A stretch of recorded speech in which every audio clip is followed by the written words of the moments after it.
Assalamualaikum warahmatullahi wabarakatuh.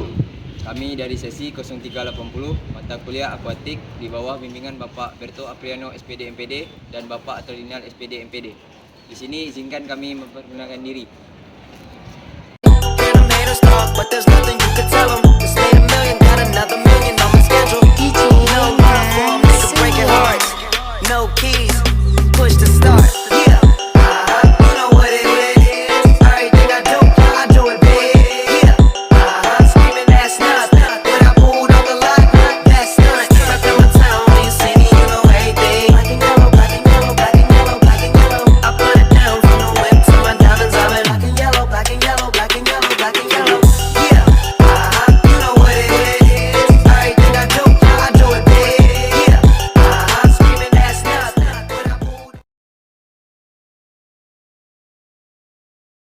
Assalamualaikum warahmatullahi wabarakatuh. Kami dari sesi 0380. Di sini kami melaksanakan wawancara dengan salah satu pelatih renang dari klub BA Shark Aquatic. Baik Kak, izinkan kami memperkenalkan diri. Nama saya Muhammad Robi Adaha. Dan saya Novaldo. Saya Noval Alfarudin. Saya Natasha Putri. Saya Wahyudi Ilham. Kami udah memperkenalkan diri Kak, izinkan kami tahu nama Kak. Boleh. Sebelumnya perkenalkan nama kakak Zizi Kairunisa. Kak salah satu pelatih renang dari klub BA Shark Aquatics. Baik Kak, di sini kami akan mewawancari Kakak seputar dunia renang, yang dimana Kakak juga berpengalaman dalam dunia renang, khususnya dalam kepelatihan renang. Nah Kak, saya ingin bertanya tentang seputar renang. Dalam renang kan ada yang bisa renang dan ada yang tidak bisa renang Kak. Nah, bagaimana cara Kakak melatih seseorang itu dari tadinya yang tidak bisa renang menjadi bisa berenang Kak? Baik, itu mungkin salah satu faktor orang mengikuti klub renang ya, karena mereka ingin belajar caranya berlatih renang supaya bisa berenang. Jadi caranya itu kita harus ketahui dulu karakter dari anak didik yang kita latih itu seperti apa. Apakah dia mempunyai trauma, atau dia orangnya mudian, atau orangnya dia suka takut-takut.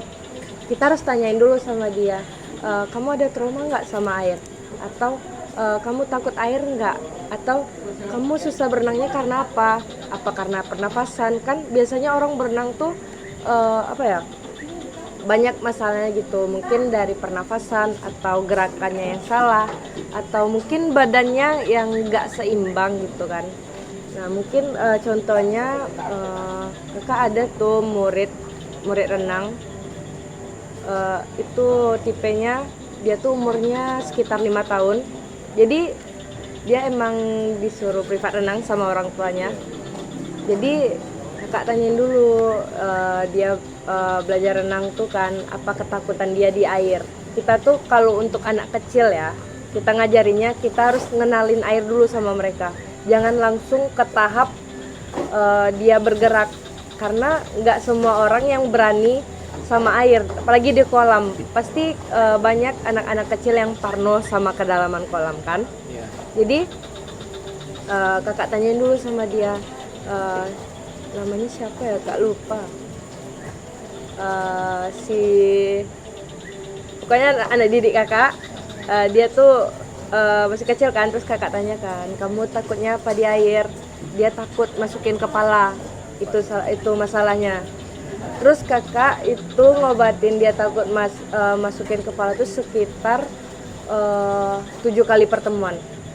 Jadi selama itu kakak emang nggak bisa nekanin dia harus bisa masuk ke air. Jadi kakak pelan-pelan dulu, tiup dulu air di luar, dari luar, terus masukin kepalanya pelan-pelan, atau mungkin pakai pelampung dulu, dia pegang, kakak gerakin kakinya, terus mungkin kakak suruh dia melompat dari atas. Sama kalian tahu kan kolam kecil di WNP. Awalnya dia takut tuh, terus intinya seorang pelatih itu kita harus kalau untuk pelatih anak-anak ya, kakak kan pelatih anak-anak. Nah, kalau pelatih anak-anak itu harus kita tuh bikin dia percaya sama kita. Karena kalau dia nggak percaya sama kita, mereka bakal takut terus menerus. Jadi kita harus nekanin dia, ayo nggak apa-apa, di sini kakak ada, jangan takut gitu. Kakak yakini dia terus, akhirnya dia berani melompat. Dan kemarin dia berani masukin kepala karena kakak pegang tangan dia pas dia nyelam itu. Kita harus sabar ya intinya sebagai pelatih gitu. Pokoknya terus kalau melatih itu ada beberapa tahap juga. Awalnya kita harus ngenalin air dulu sama orangnya. Udah orang tersebut udah ngenali air, udah nggak takut sama air, udah nyaman sama air, kita langsung lanjut bagaimana cara badannya itu seimbang di atas air, mengapung di atas air. Mungkin dengan alat bantu ya, kalau belajar renang kayak pelampung, kita pegangin pelampungnya, mungkin kita baringin badannya, terus kita pegang badannya pelan-pelan. Setelah badannya mengapung, kita gerakin kakinya, kita arahkan kakinya gimana geraknya sampai benar. Setelah kakinya benar, terus kita beralih ke tangan, kita kita olah tangannya lah, pokoknya kayak kita pegangin tangannya. Setelah itu baru masukin kepalanya. Nah pas di pengenalan air tuh kita harus ngontrol, kita atur tuh nafasnya gimana, kamu nyamannya di mana, dari mulut atau dari hidung. Karena ada beberapa perenang itu nyamannya bernafas dari mulut, ada yang bernafas dari hidung, bernafas lewat mulut keluari dari hidung. Ada juga perenang yang bernafas lewat mulut keluari lagi dari mulut gitu. Jadi ini kak, tadi kan kakak bilang salah satu faktor nggak bisa berenang tuh gara-gara trauma. Jadi gimana tuh kak cara menghilangkan trauma itu dan gimana cara mengatasinya agar dia bisa berenang dan nggak trauma lagi kak? Oke. Terus dari pertanyaan siapa namanya tadi? Wahyudi ya, kak. Wahyudi. Dari pertanyaan Wahyudi tadi itu, kemarin barusan kakak juga ada pengalaman lagi. Jadi kakak ada salah satu ibu-ibu, dia tuh mau privat renang tuh karena dia mau mengobati trauma dia. Karena dulu waktu SMP dia itu kayak keimpit sama temannya di kolam. Jadi dia udah lama sekali nggak mau masuk kolam karena takut. Pokoknya dia punya trauma berat sama air. Jadi kakak di sana tuh sebenarnya itu sih kayak emang pengalaman baru karena dia mempunyai trauma tuh berat. Jadi waktu pertama kali masuk air dia masih megang-megang tangan kakak. Intinya kita sebagai pelatih yang kakak bilang tadi, kita harus membuat orang itu percaya sama kita. Kita harus membuat aman gitu.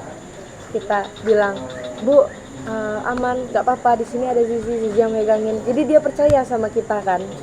Nah dari dia percaya, jadi dia berani untuk masuk. Dulu waktu pertemuan pertama, ibu itu tuh pertama kali masuk kolam itu gemetarnya tuh kayak emang takut. Jadi kakak emang harus megangin dia terus kan. Terus pas masukin air dia ngeludah juga keluar.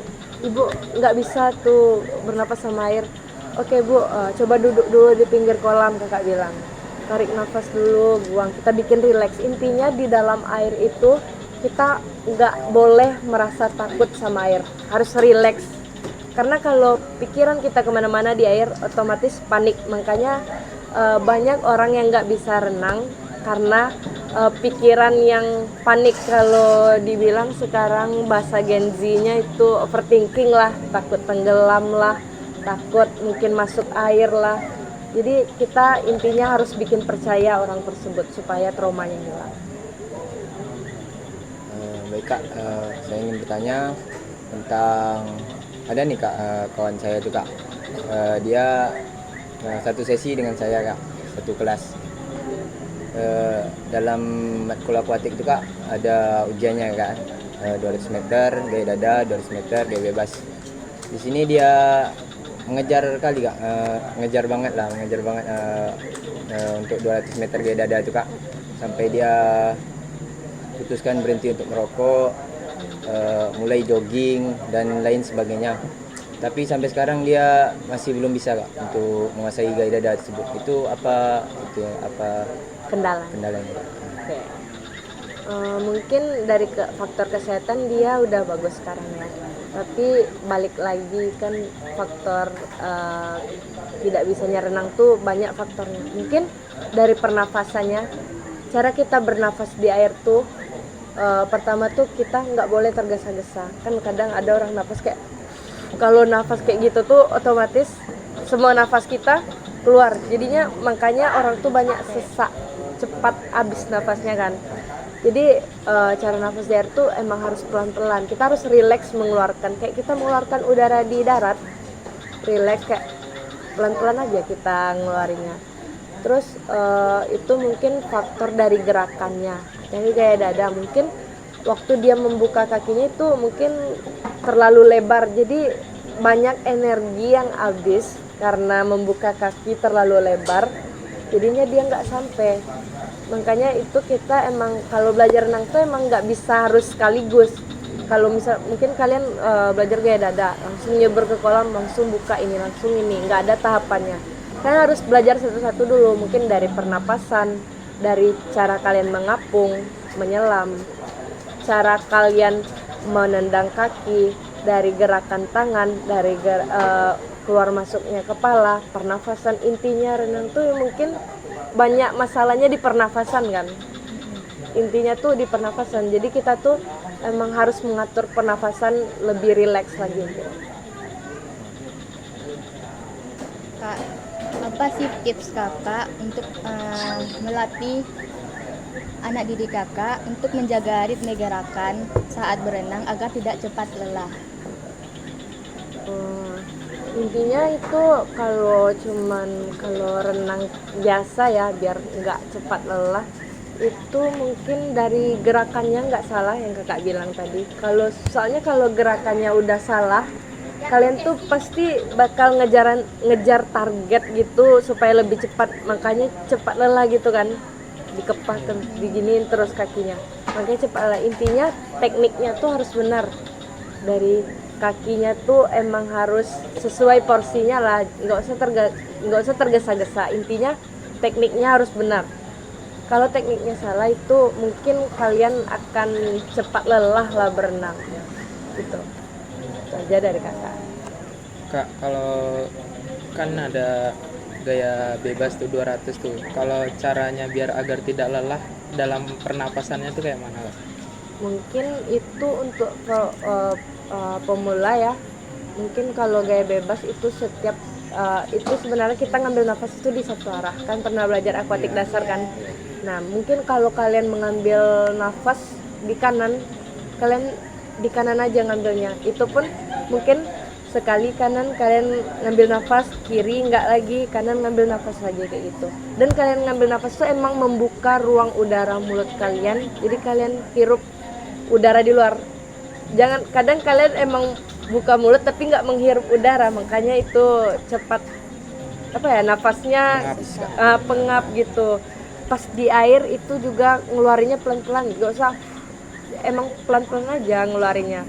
Terus buka lagi kanan. Tapi kalau emang udah bisa, biasanya kalau perenang mungkin 4 kali 5 kali gayuh baru ngambil nafas gitu. Tapi kalau untuk pemula itu sekali lihat kanan, setiap menghadap kanan itu kalian ngambil nafas. Itu mungkin tips dari kakak sendiri itu menerapkan seperti itu awal-awal belajar renang dulu. Kak, di sini juga ada teman saya, Kak. Kayak tadi juga lah, Kak, satu sesi juga di sini dia kurang percaya diri, Kak, sama diri dia sendiri. Jadi dia sama sekali takut dengan kedalaman air, Kak. Jadi gara-gara itu dia sampai sekarang kurang bisa dalam berenang, Kak. Itu apa tipsnya? Itu ya, karena itu mungkin kawannya si Yudil sendiri kan. Robi. Mungkin itu temannya Robi kan. Iya. Nah, jadi mungkin Robi sebagai temannya mungkin yang udah bisa berenang, Robi harus meyakinin gitu, bantu temannya bilang, air ini nggak dalam, coba bantu temannya masuk ke kolam, tapi Robi yang megangin. Kan nggak dalam kan, kita intinya kalau mau ngajarin seseorang tuh bikin dia percaya sama kita. bikin dia nyaman sama kolam, bikin dia nyaman sama air. Gimana dia nggak takut air? Coba kamu tiup dulu di dalam air, kamu bernafas dulu di air, nggak apa-apa kan? Intinya kita tuh emang harus bikin percaya sama orang itu. Gitu.